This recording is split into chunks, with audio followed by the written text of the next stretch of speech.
சிவசங்கரா தேவனே, ஸ்ரீ சிவசங்கரா தேவனே.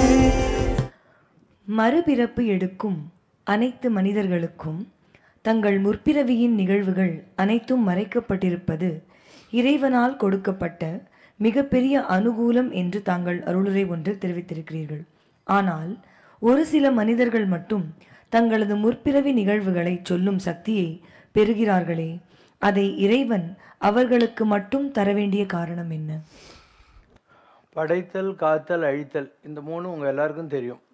இது போக இன்னும் 2 ஃபங்க்ஷன் இருக்குது கடவுளுக்கு. ஒன்று மறைத்தல், திருவனுபாவனும் பேர் அதுக்கு. அடுத்தது அருளல்.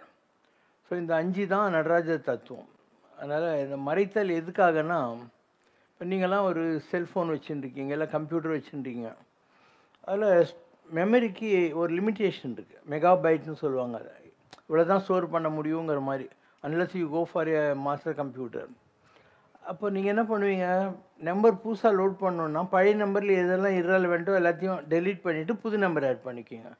அந்த மாதிரி நம்ம மைண்ட் கூட தேவையான விஷயங்களில் லோட் பண்ணிக்குது, தேவையில்லாத விஷயங்களை இருக்குது. இப்போ 3 நாளைக்கு முன்னால் நீ மூசுண்டை சாப்பிட்டியா, முறுக்கு சாப்பிட்டியான்றதை பற்றி இப்போ நான் தான் சாப்பிட்டாச்சே. அதனால் தேவையில்லாத விஷயங்கள் தான் ஒதுக்கப்படுகின்றனவே தவிர உனக்கு எந்த ஒரு விஷயம்லாம் ரெலவெண்ட்டோ அதெல்லாம் இல்லை. இப்போ திடீர்னு உட்காந்து கண்டபடி என்னெல்லாம் நடந்து உன் லைஃப்லன்னு சொன்னால் அட்லீஸ்ட் ஒரு பக்கம் எழுதுகிற அளவுக்கு உனக்கு ஞாபகம் இருக்கும். நீ பிறந்தது, வளர்ந்தது, ஸ்கூல்லையோ காலேஜ்லேயோ நடந்த ஒரு விஷயம், கல்யாணம் ஆனது, ஏதோ ஒரு சில விஷயங்கள் உங்களுக்கு ஞாபகத்து வரும். அப்போ அதெல்லாம் தேவைன்னு அர்த்தம். தேவையான விஷயங்கள் இருக்கும், தேவையற்றதெல்லாம் போயிடும். இப்போ நீயே ட்ராஷ் குப்பை கூடி எதுக்கு வச்சுருக்க, தேவையில்லாத குப்பையெல்லாம் அதில் தூக்கி போகிறது. அப்போ நம்ம ஏன் இங்கே வச்சுக்கிட்டு உட்காந்துருக்கணும் எல்லாத்தையும்? அதனால் அது ஒரு கடவுளுடைய கிரேஸ். அது அந்த கேள்வியுடைய 2வது பாகம் என்னென்னா, சில பேருக்கு ஏன் அப்படி இருக்குது அப்படிங்கிற மாதிரி. இப்போது இந்த இடத்துல நமக்கு சாஸ்திர கமலம்னு பேர். இந்த இடத்துல 1000 இதழுடைய தாமரை மலர்ன்றாங்க இல்லையா, அது தாமரை மலர் கிடையாது. there are 1000 knots. இங்கே நரம்பு மண்டலத்தில் 1000 இருக்குது இந்த இடத்துல. அதில் நம்ம 14% தான் யூஸ் பண்ணுறோம், மீதியெல்லாம் நம்ம யூஸ் பண்ணுறதே இல்லை. ரொம்ப பெரிய நியூட்டன் மாதிரி சயின்டிஸ்டே 20%க்கு மேலே யூஸ் பண்ண மாட்டான். சில பேருக்கு என்ன ஆகுதுன்னா, இந்த 1000 இதழ்கள் உள்ள தாமரையில் இல்லை அந்த நெட்டில் ஆக்சிடென்டலாக சில நர்வ் சென்டர் ஆக்டிவைஸ் ஆகிப்போகுது. அது ரொம்ப விபரீதத்தை கொடுக்கும். அமெரிக்காவில் ஒரு ஆள் இருந்தான், அவனுக்கு இப்படி எந்த இடத்துல எங்கே கொலை நடக்குது எல்லாம் தெரியும் அவனுக்கு.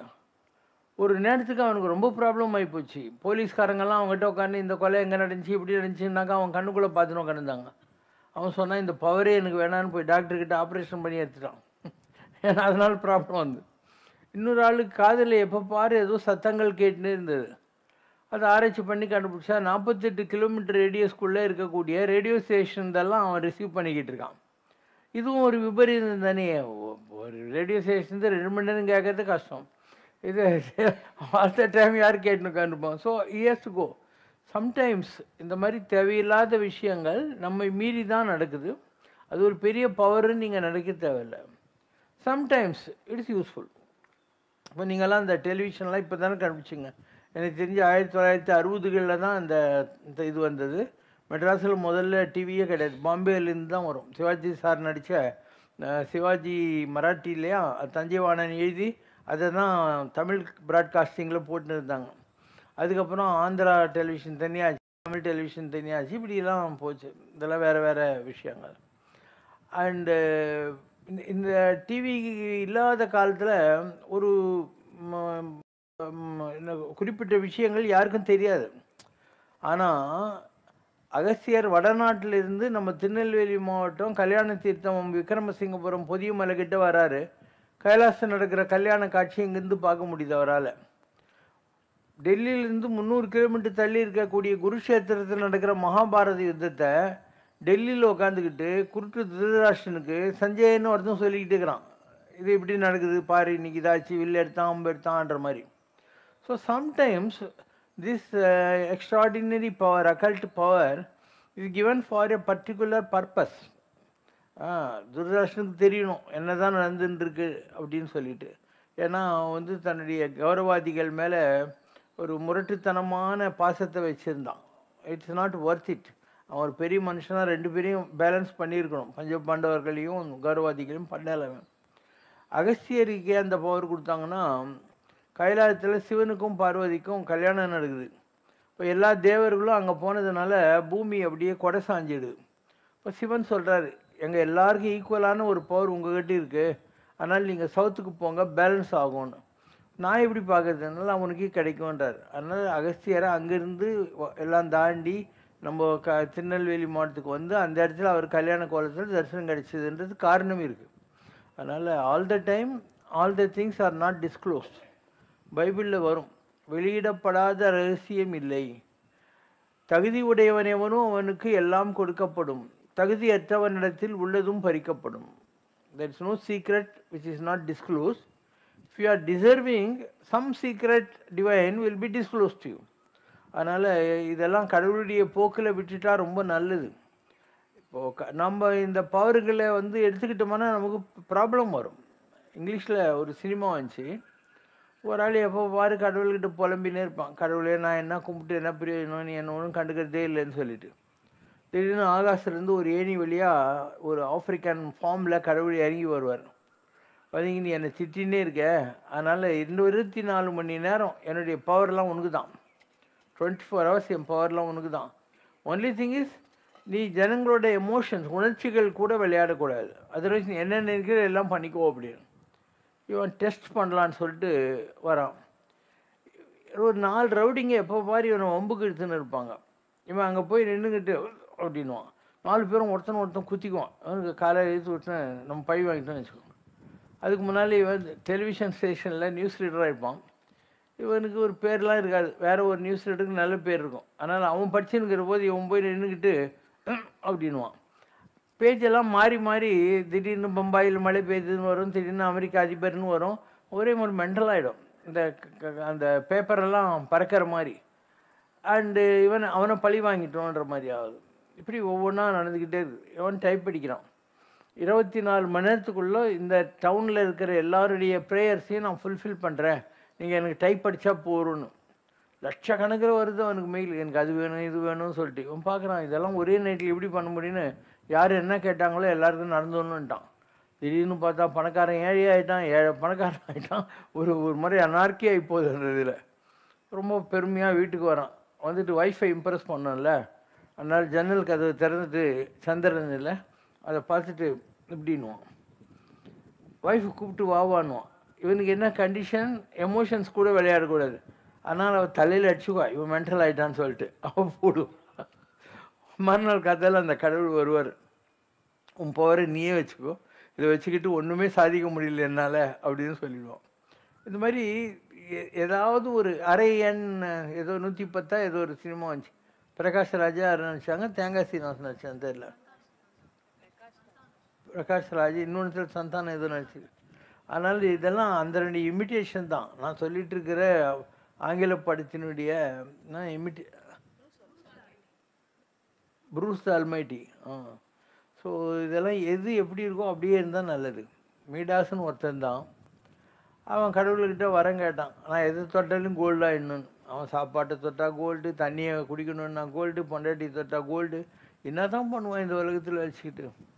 ஒரு பஸ்மாசூரன் தான். ஆனால் யாரை தொட்டாலையும் அவங்கெல்லாம் வந்து பஸ்மமாகிடணுன்னு, அதுதான் பஸ்மாசூரன். கொஞ்சம் இரு சிவனே, நான் டெஸ்ட் பண்ணணுன்ற போது சிவன் ஓட்டம் பிடிக்கிறார். அப்போது மகாவிஷ்ணு மோகினி அவதாரமாக வந்து இவன் லவ் வந்துடுது. எங்கூட டான்ஸ்க்கு காம்படிஷனில் கெலிக்கணும்னு மோகினி அவதாரத்தில் மகாவிஷ்ணு டான்ஸு, இவன் டான்ஸு. ஒரு மூமெண்ட்டில் மகாவிஷ்ணு தன் தலைமையில் கை வச்சுக்காரு, இவனும் கை வச்சு அவன் பஸ்மமாகி போயிடுவான். இப்படி நம்ம புராணங்களில் 1000 விதமான விளக்கங்கள் கொடுக்கப்பட்டிருக்கின்றன. அதனால் எது நடந்ததோ அது நன்றாகவே நடந்தது பகவத்கீதை, எது நடந்து கொண்டிருக்கிறதோ அது நன்றாகவே நடந்து கொண்டிருக்கிறது. நாம் இதை மாற்ற முயற்சி செய்கிற போது தான் இப்போ நான் சொன்ன மாதிரிலாம் வம்பெல்லாம் வரும். ஸோ எப்படி இருக்கோ அப்படியே இருக்கட்டுமே, எதுக்கு நம்ம போய் இதை மாற்ற முயற்சி? நமக்கு என்ன தெரியும்? கடவுளுடைய பிளான்ஸ் இருக்கு இல்லையா, அதுக்கு என்ன பேர்? Master plans. மாஸ்டர் பிளான்ஸ் என்னென்னா, அதுக்கு மேலே எந்த திட்டமும் யாராலும் வகுக்க முடியாதுன்னு அர்த்தம். So God is the only master and all is plans are master plans. நமக்கு ஒரு குறிப்பிட்ட நேரத்தில் புரியாமல் போகலாம். இப்போ ஒரு பையன் ஒரு பொண்ணு 2 பேர் லவ் பண்ணுறாங்க. அந்த பொண்ணை கல்யாணம் பண்ணிக்கணும்னு இவன் கடவுள்கிட்ட மாஞ்சி மாஞ்சி ப்ரே பண்ணுறான். அந்த கல்யாணம் நடக்கலைன்னா இவனுக்கு ஒரு சலிப்பு வருது. நான் கடவுள்கிட்ட இத்தனை கோயில் சுற்றினேன், தேங்காய் உடைச்சேன், எனக்கு ஏன் நடக்கலைன்னு.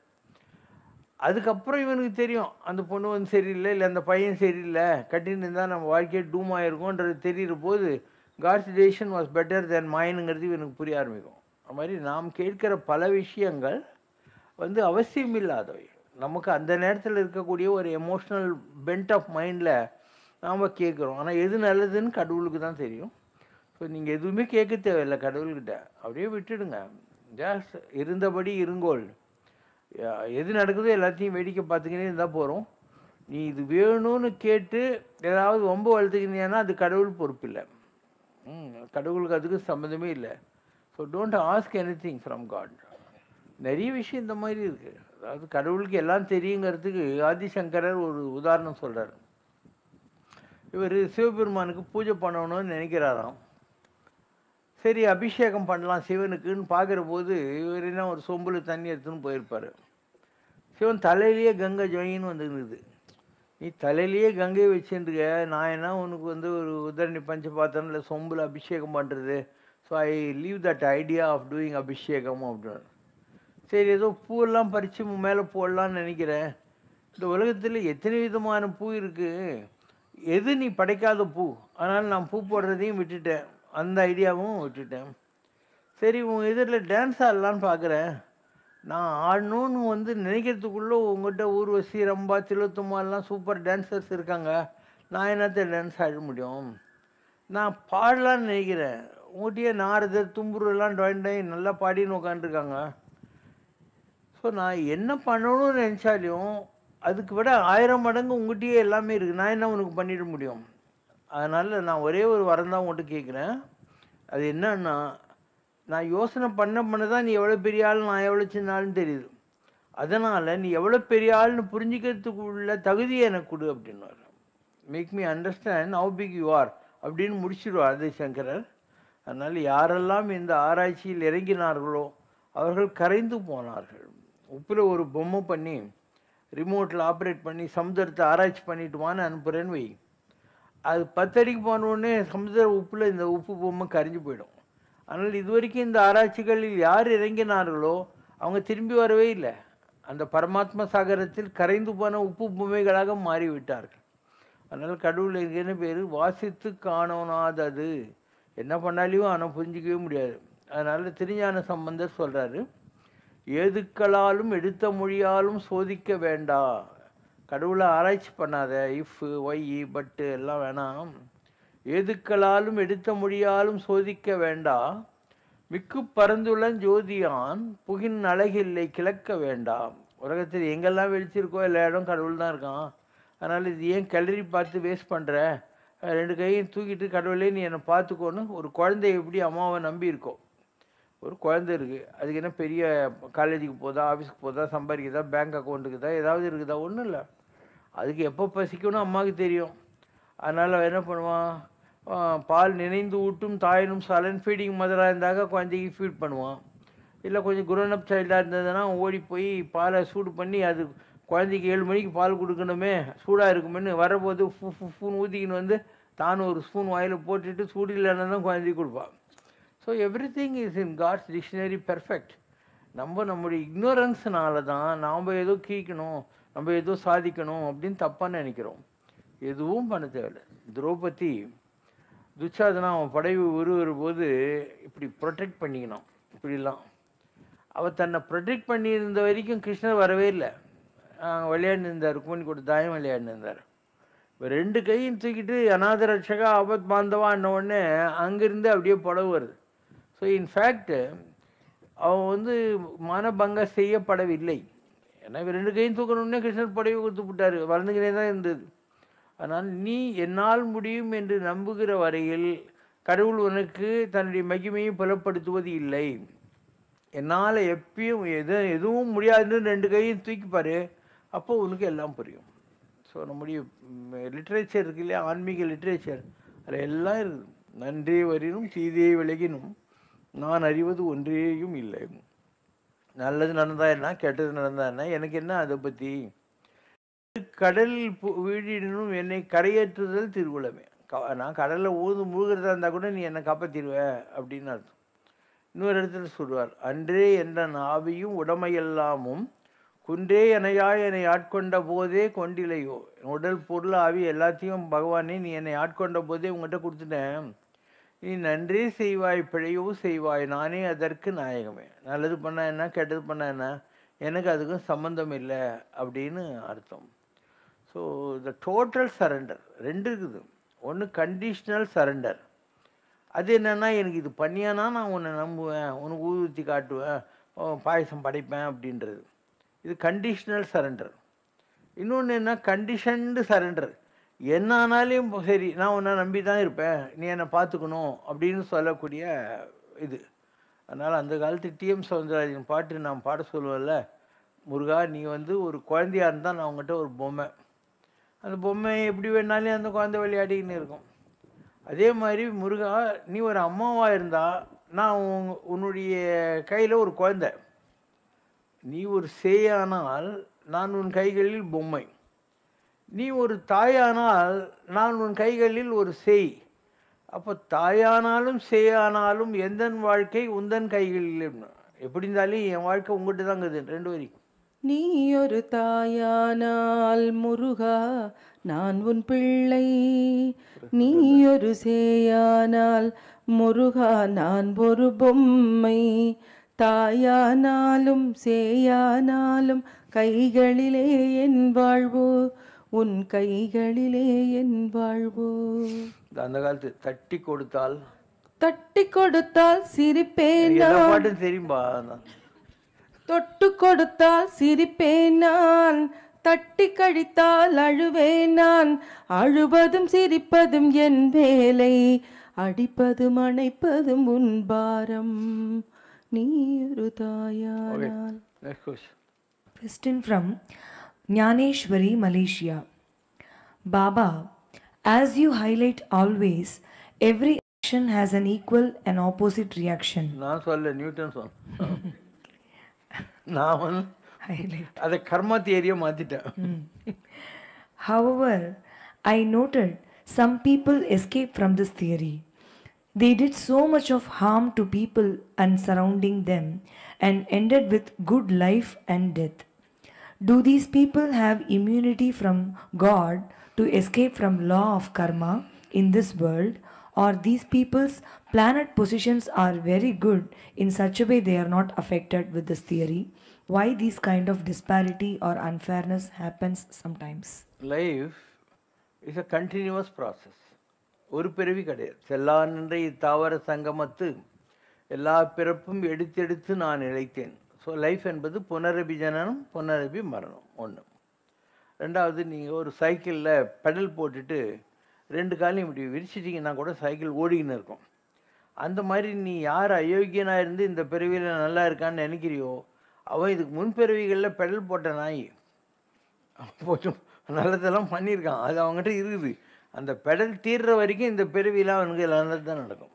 அறத்தாறு இதுவென வேண்டா சிவிகை பொறுத்தானோடு ஊர்ந்தான் இடை. ஒருவன் செய்திருக்கிற தர்மத்தினுடைய பவர் என்னான்னு பார்க்கணுன்னா, ஒருத்தன் பல்லக்கில் உட்காந்து போகிறான், 4 பேர் தூக்கின்னு போகிறாங்க. பல்லக்கில் உட்காந்து போகிறவன் ஏன் தூக்கின்னு போகல, தூக்கின்னு போகிறவன் ஏன் உட்காந்து போகலன்னு யோசனை பண்ணு, உனக்கு எல்லாம் தெரிஞ்சிடும்னு சொல்லிட்டு ஒரு புராண கதை இருக்குது. ஒரு ராஜா இருந்தான், அவன் பேர் பரதன். அவன் வந்து கடுமையான தவமெல்லாம் செய்யணும்னு சொல்லி ராஜ்யத்தெல்லாம் பிள்ளைங்க கிட்ட விட்டுட்டு காட்டுக்கு போய் உட்காந்துக்கிறான். காட்டில் உட்காந்து தவம் செய்கிற போது ஒரு நிறை கர்ப்பிணியான மான் ஒரு சிங்க கர்ஜனை கேட்டு தண்ணியில் தண்ணி குடிச்சுன்னுக்குது. அப்படியே ஜம்ப் பண்ணுதா, குட்டி மான் தண்ணியில் விழுந்து போகுது, தாய்மான் செத்து போகுது. இவன் யோப்பாவும் அவன் தாய்மானை தூக்கின்னு போய் அதுக்கு வந்து இலைத்தலெல்லாம் போட்டு பாலெல்லாம் ஊட்டி அதை வளர்த்துக்கின்னுக்கிறான். எப்போ பாரு இவன் பூஜை பண்ணுறதை விட்டுவிட்டான். தான் ராஜாவாக இருந்து தவம் செய்ய வந்திருக்கிறதையும் மறந்து விட்டு மான்குட்டி மேலே இவனுக்கு வந்துடுச்சு, அதை பார்த்துக்கணும்னு சொல்லி. இவன் சாகிற நேரம் வந்துச்சு. அப்போ அந்த மான்குட்டி இப்படியே பார்த்து நின்று உயிரை விட்டானா. அதனால் இவன் அடுத்த பிறவியில் மானாக பிறந்தான். மானாக பிறந்தாலும் இவனுக்கு தவத்துக்கு வந்தான் இல்லையா, அதனால் பழைய ஜென்ம ஞாபகம் இருந்துச்சு. ஆனால் தன்னுடைய மான்குட்டியை தேடி கரெக்டாக ஓடி வரான். பார்த்தா அது இவனை விட்டு எல்லா மானும் கூடி ஜாலியாக சுற்றின்னு விளையாடின்னு இருக்குது.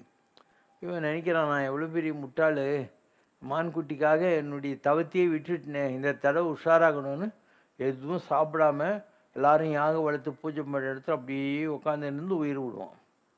அடுத்த பிறவியில் ஒரு விறகு வெட்டியினுடைய குடும்பத்தில் பிறப்பான். ஞானம் இருக்குது, ஆனால் நம்ம பேசினா வம்பு வரும்னு ஊமையாட்டம் நடிப்பான். அவனுக்கு ஒரு 10-12 வயசு ஆறுது.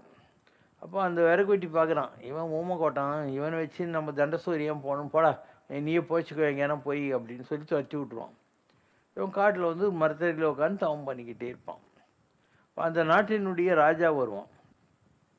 அவனுடைய பல்லக்கு தூக்கின்னு வர 4 பேரில் ஒருத்தன் கால் கொஞ்சம் அடி வாங்கிட்டோம். அதனால் ராஜா சொல்லுவான், அந்த மரத்தடியில் திம்மையாட்டம் அவன் உட்காந்துருக்க மாதிரி அவனை கூப்பிடுன்னு. ஒன்றும் சொல்ல மாட்டான். இவன் போய் பல்லக்க எடுத்துக்குவான். மற்ற 3 பேர் ஒரு மாதிரி எடுத்துன்னு போனால் இவன் இன்னொரு பக்கம் போவான் பல்லக்கில். ஸோ ராஜா 2 தடவை வார்னிங் பண்ணுவான், நீ ராக் பேலர்லேருந்து எவனை பார்க்குறியோ அவெல்லாம் கூட ஏதோ ஒரு வகையில் தவம் செஞ்சவன். நீ பார்க்குற அரசியல்வாதிகள்லாங்கிறாங்க, அவங்கெல்லாம் ஏதோ ஒரு பிறவியில் உருப்பிட்டவங்க, தவம் செஞ்சவங்க. இந்த மாதிரி குடைநீரிலிருந்து குஞ்சரம் ஊர்ந்தோர் நடைவெளிந்தோரினும் நன்னினும் நன்னுவர். யானை மேலே அம்பாரி வச்சுக்கிட்டு இப்படி போனவன் ரோட்டில் லொங்குன்னு நடந்து போகிற காலம் கூட வரலாம். அதனால் இளமையும் இல்லா, யாக்கையும் இல்லா, செல்வமும் இல்லா. செல்வம் இல்லையா, அது கொஞ்சம் மாற்றி சொல்லிப்பார், செல்வம் அது போயினே தான் இருக்கும். செல்வம் நீ வேணா ஒரு 100 ரூபாய் நோட்டு எடுத்துன்னு போய் ஒரு கடையில் கொடுத்து அதை ட்ரேஸ் பண்ணு. அந்த கடையிலேருந்து எத்தனை பேர் அது சில்லறைக்கு வாங்கினவன், அவனுக்கு வாங்கினவன், இவனுக்கு வாங்கினவன், இப்படி போய் அந்த நோட்டு போயினே தான் இருக்கும். ஏன்னா so whole life is a process of just witnessing and nothing belongs to as.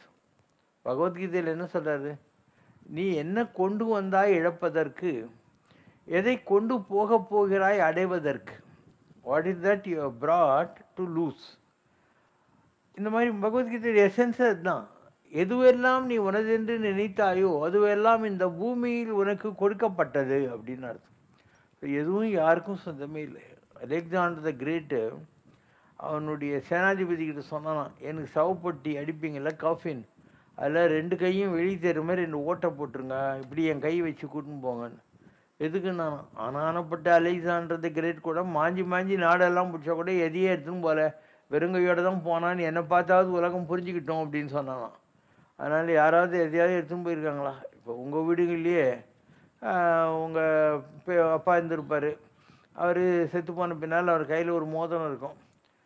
அந்த மோதிரம் 1/2 சவரன் 1 சவரன் இன்றைக்குள்ள விலைவாசியில் ரொம்ப ஜாஸ்தி இல்லை, அதனால் எங்கள் அப்பா ஞாபகமாக நாங்கள் வச்சுக்கிறோன்னு கழிச்சிடுவேன் நீ நைஸா. உங்கள் அம்மா காய்ச்சல் ஒரு மாங்கல்யம் இருக்கும், இது பூஜையில் வச்சுக்கணும்னு சொல்லிட்டு அந்த மாதிரி ஒரு மஞ்சள் கொம்பு கட்டிட்டு தாலியை கட்டிடுவேன். இவ்வளோ வருஷம் கட்டு காய்த்தியா இருந்தால போட்டோமே ஒரு தாலியோட, யாருன்னா நான் எடுத்துக்கிட்டுமே, உனக்கு என்ன அதை பற்றி, எடுத்துக்கினா உனக்கு என்ன அதை பற்றி. இந்தமாரி இது உலகம் ரொம்ப சுயநலம் பிடிச்ச உலகம். இதில் யாருமே நன்றியோடலாம் இருக்கிறது இல்லை. நீங்கள் நினச்சின்னுக்கிறீங்க, என் பிள்ளை, என் பேத்தி, என் குழந்தை இல்லை, யாரும் நன்றியோடு இருக்க மாட்டாங்க. இதெல்லாம் வேஸ்ட்டு. அதனால் நீ யாருக்கிட்டையாவது நீ விசுவாசமாக இருக்கணும்னா கடவுள்கிட்ட மாத்திரு. மனுஷங்கள்கிட்ட நீ கேர் ஷேர் பண்ணு, அவங்களுக்கு கேர் பண்ணு. உங்கள்கிட்ட ஏதாவது 10 இட்லி இருந்தால் சாப்பிட்டு ஏன் டைஜின் போட்டுக்கிறேன், 2 இட்லி மற்றவங்களுக்கு கிள்ளி கொடு, இல்லை அள்ளி கொடுக்கலன்னா கூட you can care and share. But don't think they are going to come with you. வீடு வரை உறவு, வீதி வரை மனைவி, காடு வரை பிள்ளை, கடைசி வரைக்கும் யாரும் இருக்க போகிறதில்ல. எல்லாருக்காதையும் இதுதான். நீங்கள் நினச்சிட்டு இருக்கீங்க என் பிள்ளை, என் பேரன், கொள்ளு பேத்தி கல்யாணம் பண்ணுறது வரைக்கும் இன்றைக்கே பிளானிங் போட்டு உட்காந்துருக்குறீங்க. இதெல்லாம் எதுவும் நிஜம் இல்லை, உனக்கே தெரியும். ஒரு குறிப்பிட்ட டைம் வர்ற போது தான் உனக்கு இதெல்லாம் புரியும். எப்போ ஒரு மருமக வர்றாளோ அப்போ அவள் சொல்லுவாள், உன் பையன்கிட்ட வந்துடுங்க நம்ம போயிடலாம், இல்லைனா மச்சின்சி கல்யாணத்துக்கு உங்களை கேட்பாங்க காசுன்னு. அவளுக்கு அவங்க அண்ணன் கல்யாணம் பண்ணி வச்சது மறந்துவிடும். தங்கச்சிக்கு அண்ணங்காரங்க இவன் ஹஸ்பண்ட் கல்யாணம் பண்ணிக்கூடாதுன்னு அவனை பிரித்து கூட்டின்னு போயிடுவான். இதுதானே நடந்துக்கிட்டு இருக்குது. ஒரே குடும்பத்தில் 2 அக்கா தங்கச்சியில் 2 அண்ணன் தம்பி இருந்தா அதில் ஒருத்தர்கிட்ட பாசமாகவும் ஒருத்தர்கிட்ட கொஞ்சம் வெறுப்பாகவும் இருக்கிற அப்பா அம்மாங்க எவ்வளோ பேர் இருக்காங்க உலகத்தில். ஒரு வேலைக்கு போகிற பொண்ணு இருக்கா, இல்லை ஒரு சினிமா நடிகை இருக்கா, அவன் நல்லா சம்பாரித்து இவங்க ஜாலியாக பீடாக போட்டுன்னு உட்காந்துட்டு இருக்கிற வரைக்கும் இவங்க அந்த பொண்ணுக்கு கல்யாணம் பண்ணோம், அவளுக்கு ஒரு வாழ்க்கை அமையணும்னு நினைக்க மாட்டாங்க. அந்த சினிமா நடிகை எவனாவது ஒருத்தனை லவ் பண்ணி நான் அவனை கட்டிக்கிறேன்னு உடனே இவங்க வந்து அவளை வீட்டை விட்டு வெறுங்கையோடு அனுப்பிச்சிடுவாங்க. அவள் வயிற்ற கட்டி வாயை கட்டி சினிமாவில் நடிச்சு குண்ட காசுலாம் இதுங்க உட்காந்து சாப்பிட்டு உட்காந்துருக்கோம். இதெல்லாம் உங்களுக்கு தெரியாது. உலகத்தை பாருங்கள். உலகத்தை பார்த்தியானா ரொம்ப படிக்கலாம். புக்கில் என்ன இது பண்ணாங்கட்டி ஜனங்களை படி, ஜனங்களை பாரு, அப்போ தான் உனக்கு எல்லாம் தெரிய ஆரம்பிக்கும். அதனால் நான் ஞானி அப்படி தான். புக்கெல்லாம் படித்தா நகி நகி ரட்சதி டுக்குருங்கிறனே. உலகத்தில் ஜனங்க, நான் 19 வயசுக்கு மெட்ராஸுக்கு வந்த ஆள், 19லேருந்து இன்றைக்கி 76 ஆக போகுது. எவ்வளோ லட்சம் பேரை பார்த்துருப்பேன். எப்படி இந்த உலகம் நன்றி இல்லாமல் இருக்குன்றது நான் அனுபவபூர்த்தியாக தெரிஞ்சுக்கிட்டேன். நன்றி எல்லாம் இருக்காது. ஏன் பாப்பா இதெல்லாம் செய்கிறேன்றியா? நான் கடவுளுக்கு தானே பதில் சொல்லணும். உனக்கு பற்றி எனக்கு நான் என்னுடைய ரிவார்ட்ஸ் நான் இதெல்லாம் வந்து கடவுளுக்காக செய்கிறேன். மக்களுக்காக செய்கிறதே இல்லை. எனக்கு மக்கள் மேலே நம்பிக்கையே இல்லை, சுத்தமாக இல்லை. இதெல்லாம் எதுக்கு செய்கிறேன்? நான் எங்கேயோ ஒரு வில்லேஜ் பாய், எங்கள் அப்பா ஒரு எலிமெண்ட்ரி ஸ்கூல் டீச்சரு.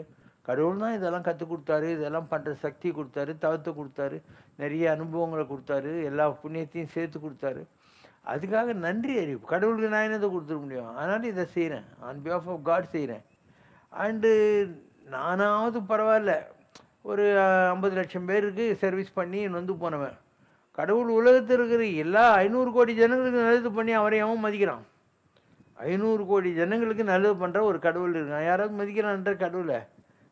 விதி என்பது நாம் முன்ஜென்மத்தில் போட்டு வைத்திருக்கிற விதை என்று தாங்கள் அருளுரை ஒன்று தெரிவித்திருக்கிறீர்கள்.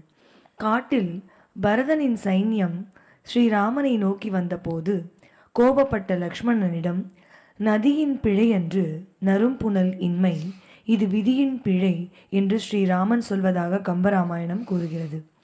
தெய்வ அவதாரங்களாக வந்த ஸ்ரீராமனின் சகோதரர்களுக்கு முன்ஜென்ம விதி எவ்வாறு வருகிறது? அந்த மாதிரி இல்லை. என்னன்னா, குகன் வந்து நிற்கிறான், ஓடக்காரன், கங்கை ஓடன். பரதன் படையெடுத்து வர்றான்னு அவன் தப்பாக நினச்சிக்கிறான். அதாவது அவன் மிஸ் அண்டர்ஸ்டாண்டிங் தான். பரதன் ராமரை பார்த்து நாட்டுக்கு கூட்டும் போகிறதுக்காக தான் வர்றான். அவங்க அம்மா கிட்ட சண்டை போட்டு கைகையை திட்டிட்டு, நீ ராட்சசி, எங்கள் அம்மாவே கிடையாதுன்னு சொல்லிட்டு வர்றான். நல்லவன். அவன் படையோடு வர்றாங்கிற செய்தி கேட்ட உடனே லக்ஷ்மணனுக்கு கோபம் வருது. ஏன்னா இவன் ராமர் கூடயே இருக்கிறான் இல்லையா? ஸோ லக்ஷ்மணன் என்ன சொல்கிறான், இந்த மாதிரி நான் வந்து விட மாட்டேன் பாரு அப்படின்ட்டு. இதுக்கு முன்னால் ஒரு சீனில் அவன் இதே மாதிரி தான் பண்ணுவான். இப்போ குகனுக்கு அதே மாதிரி கோபம் வருது. அவன் என்ன சொல்கிறான், பாரு அவன் வரட்டும், அவன் என்ன பண்ணுறான் பாரு அப்படின்னு சொல்லி பயங்கரமாக இருக்கும். கம்பராமாயணத்தில் வருகிற மிக நல்ல போய்ட்ரியில், கம்பராமாயணத்தில் நிறைய நல்ல போய்ட்ரி. இல்லைனா பாரதியார்னா முட்டாளா? யாமர் இந்த புலவரிலே கம்பனை போல் வள்ளுவன் போல் இளங்கோ போல் பூமி தண்ணிலே அங்கனுமே கண்டதில்லைன்னு சொல்கிறதுக்கு அவன் என்ன பைத்தியக்காரனா? அவனுக்கு 14 மொழி தெரியும் பாரதியாருக்கு. நான் காசியில் இருந்தவன். ஸோ அந்த படையெடுத்து வர்றதை நினச்சிக்கிட்டு இவன் தப்பாக நினைக்கிறான். அப்போது ராமர் சொல்கிறாரு, அவனுக்கு ஒரு வேளை புத்தி கெட்டு போய் அவன் அப்படி வந்தால் கூட அது விதியின் பிழை, விதி செய்கிற சதி, இது விதியின் பிழை, நீ வெகுண்டது என்னை, எதுக்காகப்பா நீ கோச்சிக்கிற அப்படின்னு சொல்லிட்டு. அப்போ லக்ஷ்மணன் சொல்கிற டைலாக் என்ன, விதிக்கு விதியாகும் என் வில் தொழில் காண்டி அண்ணா அப்படிங்கிறான்.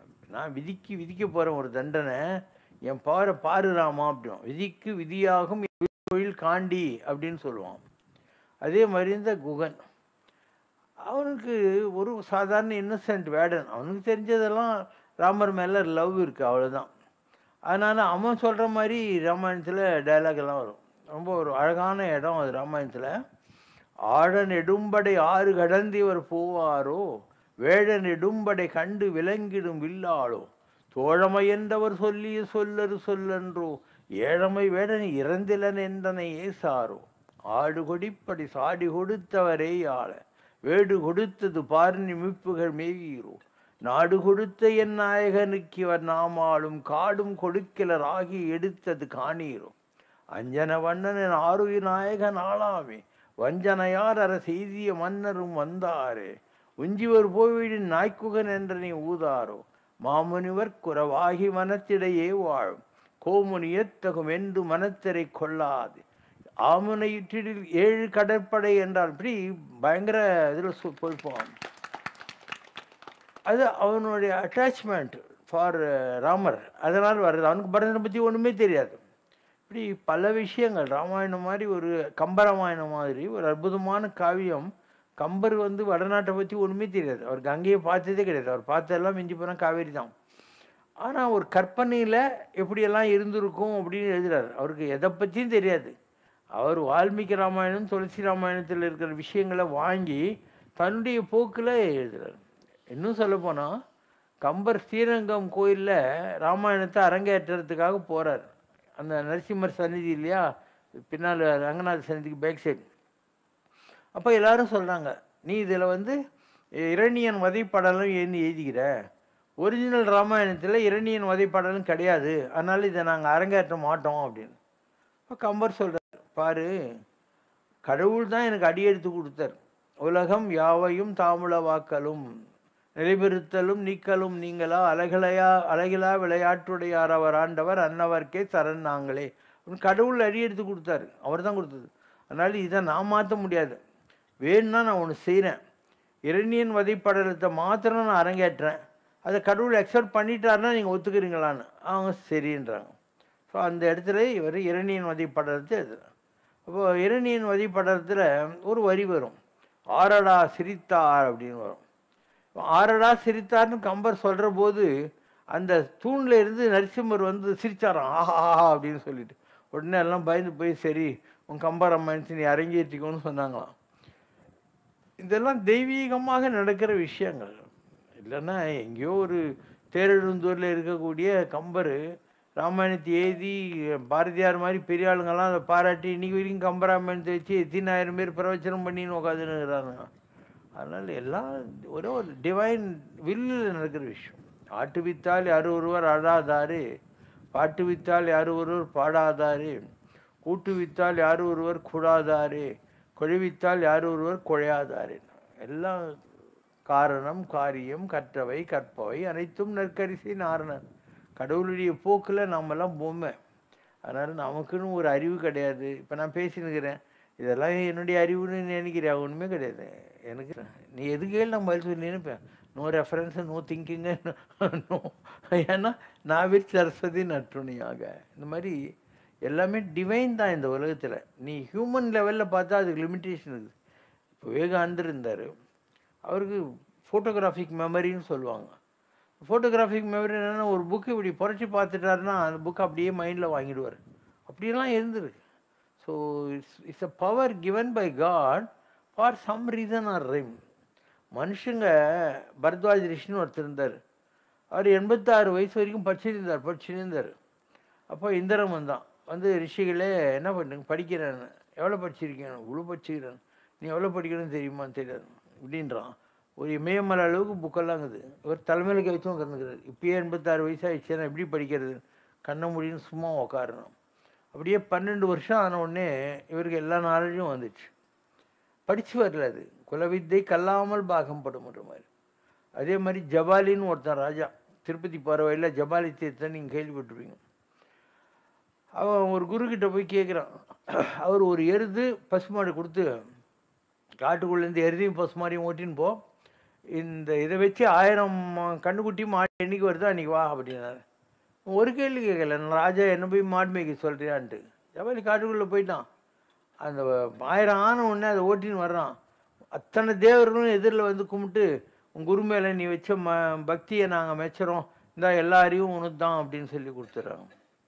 என் ஃப்ரெண்டு ஒருத்தர் இருந்தார், சண்முக சிகாமணி, ஐஏஎஸ், இந்து சமய அறநிலைத்துறை செயலாளர்லாம் இருந்தார். அவருக்கு வந்தது ஒரு மீனாட்சி கணபதி நாடின்னு இங்கே விநாயகர் நகர் இல்லையா, லெஸ் கார்னரில், அங்கே ஒருத்தர் இருந்தார். நல்ல குருந்தப்ப சாமின்னு பேர். அவருக்கு மாணிக வாசகருடைய அருள் கிடைச்சது. எங்கள் உத்தரகோசம் மங்கையில் குருந்த மரத்து நெழில், அதனால் நல்ல குருந்தப்ப சாமின்னு. கருடனை பார்த்தா ஓலை படிப்பார். இப்போ இல்லை, அவர் வயசாகிடுச்சு, இறந்து போயிட்டார் நினைக்கிறோம். ஸோ அவர்கிட்ட ஒரு நாடி இருந்தது, மீனாட்சி கணபதி நாடின்னு சொல்லி. சண்முக சிகாமணிக்கு அதில் வந்தது, இந்த மாதிரி நீ இதுக்கு முன்னால் சிவஞான போதம் சிவஞான சித்தியார்லாம் எழுதின ஒரு இதில் இருந்த அந்த ஆத்மா, அதனால் உனக்கு குருவாக இருந்தவர் இன்றைக்கி நாகர்கோயில் பக்கத்தில் மயிலாடிங்கிற ஊரில் பஞ்சாயத்து தலைவராக இருந்து சாமியார் ஆகிவிட்டார். அவர் பேர் பூமணி அடிகளார். அவர்கிட்ட போய் நீ இந்த சிவஞான போதத்தை உபதேசம் வாங்கினாலும் உனக்கு ஞானம் வரும்னு. சரின்னு போனோம். எங்கள் பகவதி பெருமாள் பிள்ளைன்னு இருந்தார், அவருடைய சிஷ்யர் தான் இந்த பூமணி அடிகளார்.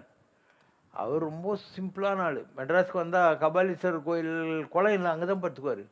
அந்த அளவுக்கு அவர் லெக்சர் கொடுத்துன்னு இருந்தபோது லலிதான்னு ஒரு நம்பூதிரி பொம்பளை, இவர் நாடார், அந்த பொம்பளை லெக்சர்லாம் கேட்டு நம்ம குடும்பம் நடத்த வேணாம், என்னை சிஷ்யா நீங்கள் ஏற்றுக்கணும், மனைவியாக வச்சுக்கோங்கன்னு.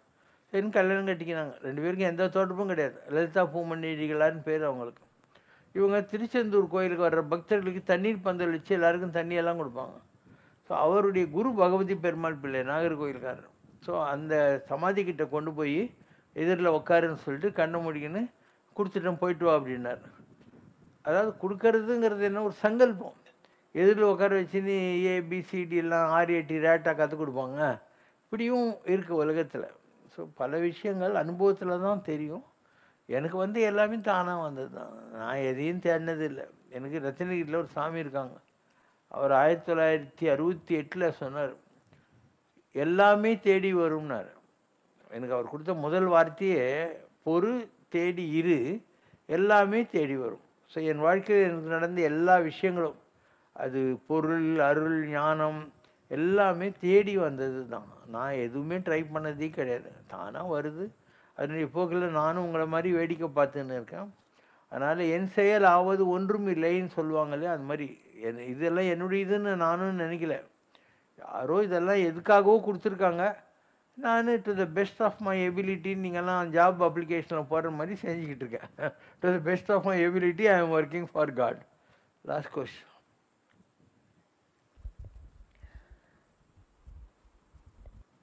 கேளு. But your question, பீஷ்மர் எதுக்காக கௌரவர்களுக்காக சண்டை போட்டார்? அட் இம்ப்ளைஸ் ஏன் பஞ்சபாண்டவர்களுக்காக இல்லைன்னு. பீஷ்மர் வந்து அந்த குலம் இருக்கு இல்லையா, அதுக்கு அவர் தான் வந்து ஃபோர் ஃபாதர். எல்லாருக்கும் மேலே அவர் தான் தலைவர், கொள்ளு தாத்தா.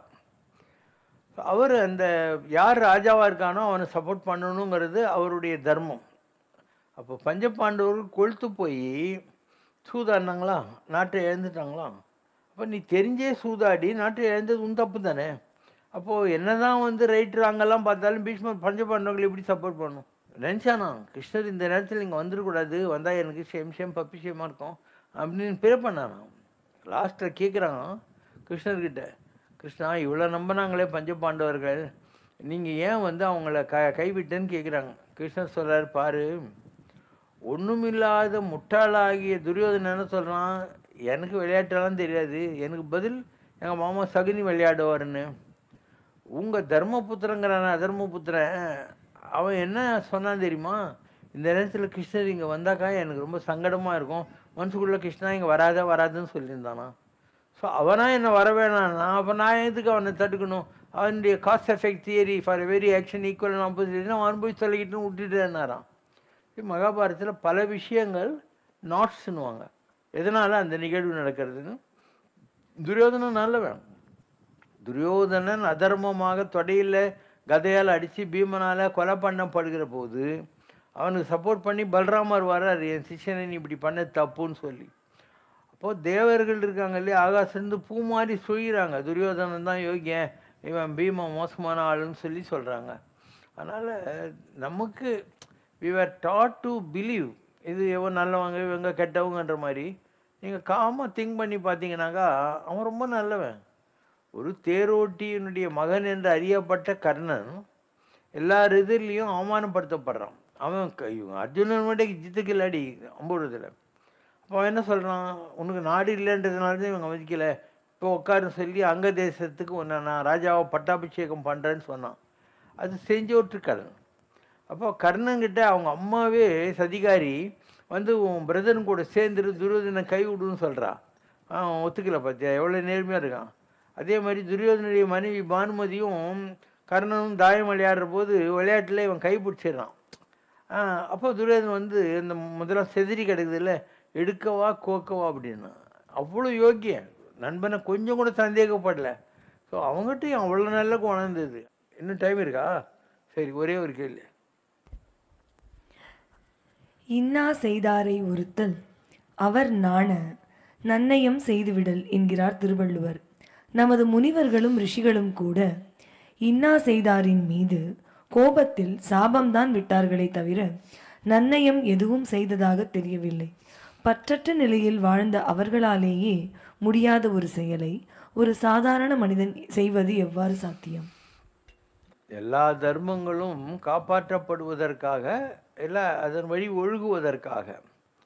அதை யாரோ கடைப்பிடிக்கலன்றதுனால அந்த தர்மம் இல்லாத போயிடாது இல்லையா? எல்லாம் இருக்குது.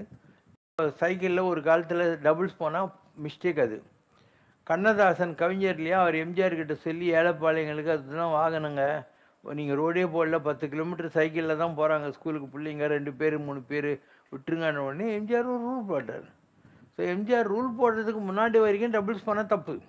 அவர் ரூல்ஸ் போட்டப்போ டபுள்ஸ் போகலாம், நோ ப்ராப்ளம் இல்லையா? அதனால் சட்டங்கள் என்பவை மாற்றப்படும். உலகத்தில் 2 விஷயங்கள். ஒன்று இந்த மனிதர்களால் உருவாக்கப்படுகிற இந்தியன் பினல் கோட், அந்த மாதிரியான விஷயங்கள், இதெல்லாம் மாற்றப்படக்கூடிய. பார்லிமெண்ட்டில் ஒரு எனாக்ட் பண்ணாக்கா அதெல்லாம் மாற்றி போடலாம். இன்னொன்று தர்ம சாஸ்திரங்கள், அது எழுதுனது யார்? மனு, யஜ்ஞவல்கியர் போன்ற மகனியர்கள். அது என்ன, நியாயம் என்றைக்கும் மாறாது. 2 நாள்னா எப்பயும் நாள் தான், அது யாராலையும் மாற்ற முடியாது. So truth is something which cannot be negated. அந்த மாதிரி இருந்தால் அது தர்மசாஸ்திரம். குறை ஒன்றுமில்லை மறைமூர்த்தி கண்ணா, குறை ஒன்றும் இல்லை கண்ணா, குறை ஒன்றுமில்லை கோவிந்தா.